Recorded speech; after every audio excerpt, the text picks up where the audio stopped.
안녕하세요. 토요미스테리 디바제시카입니다. 새벽 2시 반, 일본 오사카 나니와구에 있는 한 아파트에서 불이 났다는 화재 신고가 접수됩니다.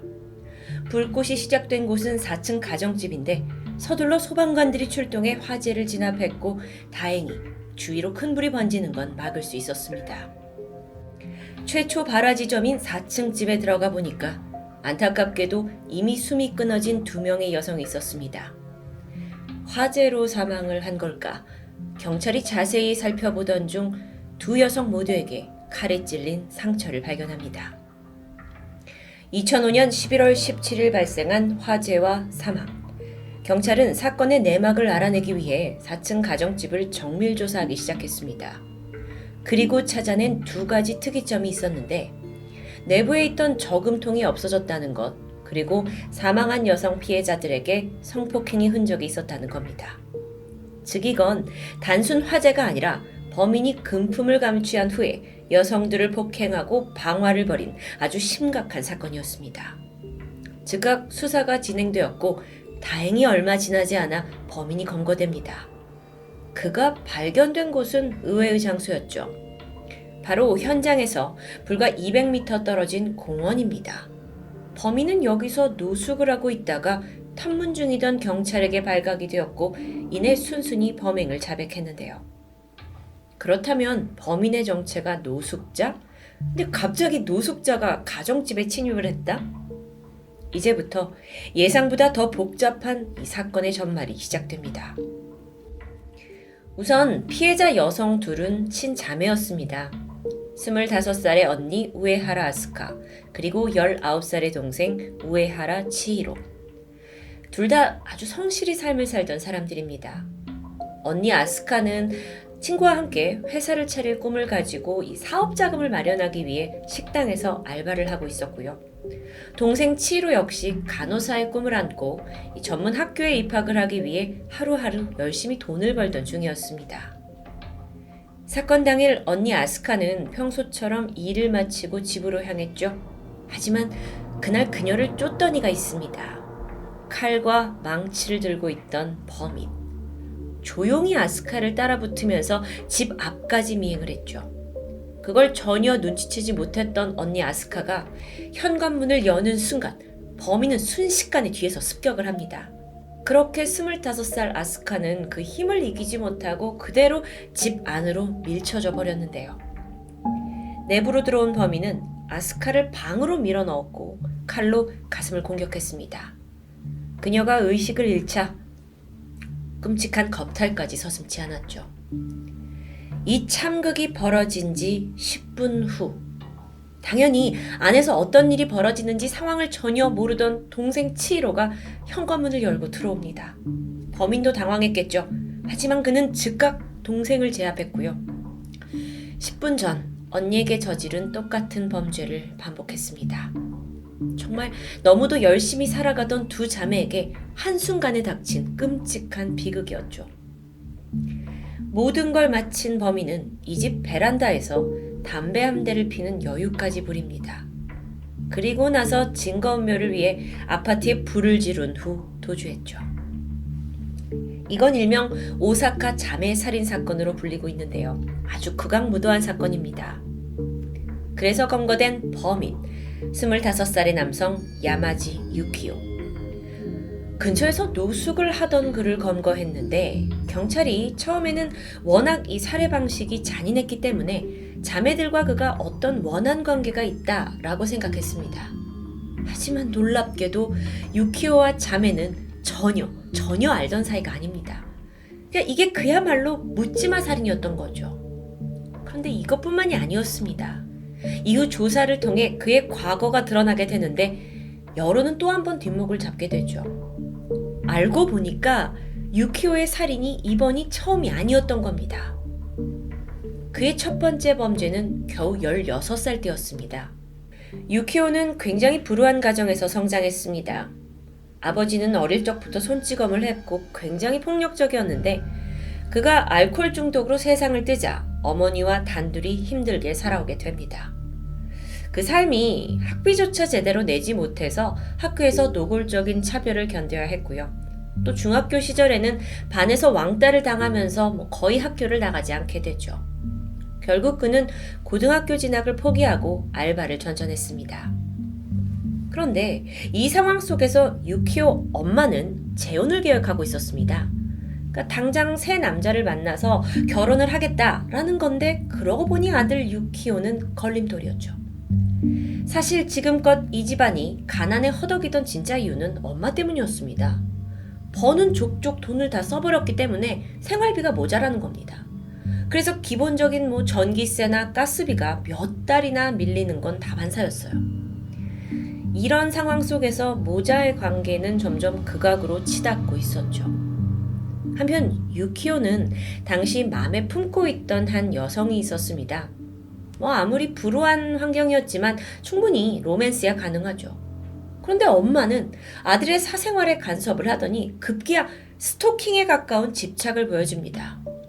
재혼에는 걸림돌이 되는 아들이지만 또 다른 여자에게 눈을 돌리는 건 용납할 수 없다라는 아주 이해하기 힘든 태도인데요. 그리고 결국 유키오는 분노로 폭발하고 마는데요. 2000년 7월 29일 그는 미리 준비해둔 금속으로 된 방망이를 꺼내 들었고 엄마에게 다가갔습니다. 거침없이 휘두르더니 마구잡이로 가격을 했고 결국 엄마는 그 자리에서 사망하고 말았죠. 이후 그는 스스로 경찰서에 전화를 하더니 갈등이 있었고 내가 엄마를 죽였다라고 자수합니다.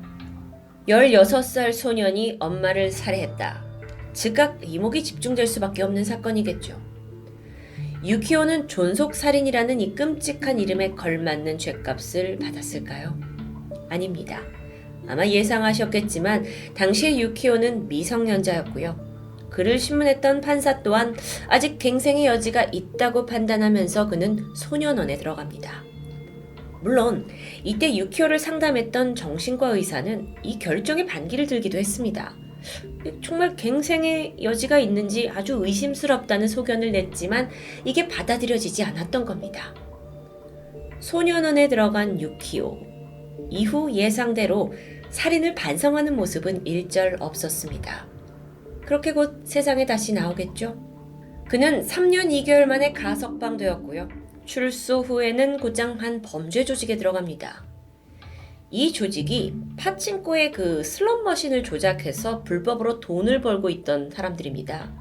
그러니까 이들하고 어울리다 보니까 유키오가 각종 크고 작은 범죄에 연루되는 건 당연했고 계속 경찰서를 들락날락하게 되죠. 그런데 얼마 지나지 않아서 그가 결국 조직에서마저 쫓겨나는 신세가 되었습니다.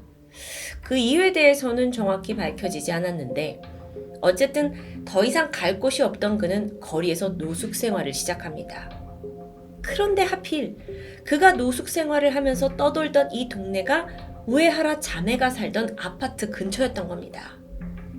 사실 또 다른 연관성도 있는데 이 동네가 과거 조직원 생활을 할 때 그 조직원들과 함께 거주하던 주거지 근처이기도 했습니다. 어쨌든 갈 곳 없이 막 맴돌던 그는 우연히 이 자매를 발견하게 돼요. 그리고 여기서부터 도무지 알 수 없는 심리가 발동하게 되죠. 가난한 집안, 살인을 저지를 수밖에 없었던 엄마에 대한 내적 분노, 갈 곳 없는 처지, 이 모든 불행에 대한 분풀이가 자매에게 향했던 겁니다. 왜냐고요? 그들이 눈에 보였기 때문이었죠. 그래서 사건 전날입니다. 유키오는 이 자매들이 살던 집 두꺼비 집을 2번이나 내려요. 정전이 발생했는데요. 이상했던 자매는 점검을 요청했고 이 직원이 와서는 누군가 고의로 스위치를 내렸다라고 말해줍니다. 그리고 이때 언니 아스카가 그 근처에서 어슬렁거리는 유키오를 목격하기도 했어요. 2번의 정적, 이건 불길한 신호에 불과했습니다. 사건 4시간 전 아파트 주민 한 명이 남성이 배관을 타고 올라가서 자매의 집 4층 베란다를 통해서 들어가려는 걸 목격했습니다. 유키오예요. 그러니까 그는 이미 이 자매 그리고 자매의 집을 타겟으로 정했고 꽤 계획적으로 움직인 겁니다. 사건이 발생한 후에 이 목격담을 토대로 조사가 진행이 되면서 신속히 유키오가 검거될 수 있었다고 합니다. 그 전에 유키오가 검거되었다면 더 좋았겠죠. 그런데요, 유키오가 살인을 계획하긴 했지만 다소 엉성하다는 느낌이 들고 있죠. 어쨌든 유키오는 경찰 진술에서 나는 살아가는 동안 아무것도 하고 싶지 않고 아무 희망도 없다 라고 말합니다. 하지만 유일하게 흥미를 느꼈던 게 바로 살인이라고 말했죠. 그래서 자매를 죽인 결정적인 동기에 대해서 이렇게 말합니다. 예전에 엄마를 죽였을 때 그 느낌이 도저히 잊혀지지가 않았다. 그래서 그걸 다시 맛보고 싶었다. 그래서 적당히 아무나 찾은 거다. 미치겠네요, 정말. 근데 아직 놀라긴 이릅니다. 유키오는 과거에 엄마를 살해하고 나서 바로 샤워를 했는데 그 몸에 묻은 피가 닦아내려져 갈 때 절정을 느꼈다고 말하기도 했어요. 여기서 이 절정이라는 게 정말 이해하기 힘들지만 성적 쾌감이었다고 해요. 아니, 이게 말이 되나요? 유키오한테 살인이라는 건 쇼핑몰에 가서 원하는 것을 사고 무언가를 가지게 되는 그런 흥분되고 흡족한 마음이었다라고 표현했습니다. 그래서 죽일 수 있다면 누구라도 좋았던 겁니다. 그는 전형적인 사이코패스 성향을 보여줬죠. 참, 저도 톰이나 금사파를 통해서 많은 정신병자들을 다뤘는데 문제는 이 사건은 더 큰 반전이 있다는 겁니다. 살인이 쾌락이라는 유키오, 이 사건이 일본 열도에 보도가 되고 나서 그의 얼굴이 공개되자마자 기이한 현상이 발생합니다. 외모가 너무 잘생겨서 호감을 느낀다는 일부 팬들이 생겨난 겁니다. 그러면서 별명도 붙게 되는데 꽃미남 사이코패스 살인마. 그의 어떤 살인 행각을 부각하기보다는 오히려 이들이 너무 과거에 힘든 그 성장 환경이 있었기 때문에 그런 거 아니냐라면서 동정심을 보이기도 했습니다. 심지어요, SNS에서 감옥에 있는 유키오한테 맛있는 음식을 갖다 주고 싶다. 아니면 내가 법률적인 도움을 좀 줄 수 있도록 돈을 대고 싶다. 라는 댓글도 있었죠. 황당한 건 너무 잘생겼는데 사형은 좀 아깝지 않냐? 라는 한심한 의견도 있었습니다. 이게 뭡니까 정말. 아무런 이유 없이 두 딸을 잃은 유가족들이 만약 이걸 본다면 정말 하늘이 무너지는 2차 가해가 되겠죠. 물론 이건 일부 사람들의 반응이었습니다. 대부분의 여론은 그의 범죄에 분노를 했고 또 전국에서 이건 사형을 해야 한다라는 탄원서가 쏟아졌죠. 그리고 마침내 유키오는 판결에서 사형을 확정받습니다. 형이 내려진 지 2년 2개월 만인 2009년 7월 28일 그는 25세의 나이로 사형에 처해졌습니다. 사실 이건 일본에서도 굉장히 신속하게 사형이 집행된 케이스 중 하나인데요. 그 이유를 좀 보자면 과거에 이미 어머니를 살해한 전적이 있고 또 그때 금방 가석방이 되면서 이것 때문에 오히려 무고한 희생을 낳았다라는 여론의 거센 비난도 있었기 때문입니다. 이런 게 참작이 되면서 일본에서는 빠르게 사형을 집행한 것으로 보이죠. 여러분, 흥미로운 사실이 있습니다. 사실 이 사건은 예전에 토미에서 제가 잠깐 소개한 적이 있습니다. 일본에서 살인이나 끔찍한 사고가 벌어진 그런 집, 그래서 시세보다 싸게 나온 집을 사고 물건이라고 하는데 그런 집만 골라서 살고 있는 일본 개그맨에 대한 이야기 기억하시나요? 그 개그맨 마츠바라 타니시가 처음 살게 된 집이 바로 우에하라 자매가 살던 집이었습니다. 이 이야기는 당시에 일본 방송을 통해 나가게 되면서 유키오가 한 번 더 집중을 받게 되는 계기가 되었죠.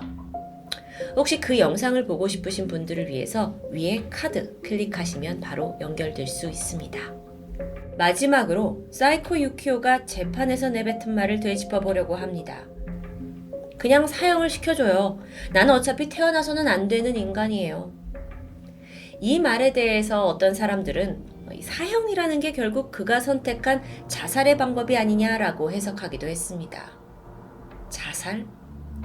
무고한 사람을 죽이고 또 그 가족에게 절대 씻을 수 없는 고통을 안겨준 그냥 자살이 아닌 악랄한 자살임을 꼭 기억해야 할 겁니다. 토요미스테리 디바제시카입니다.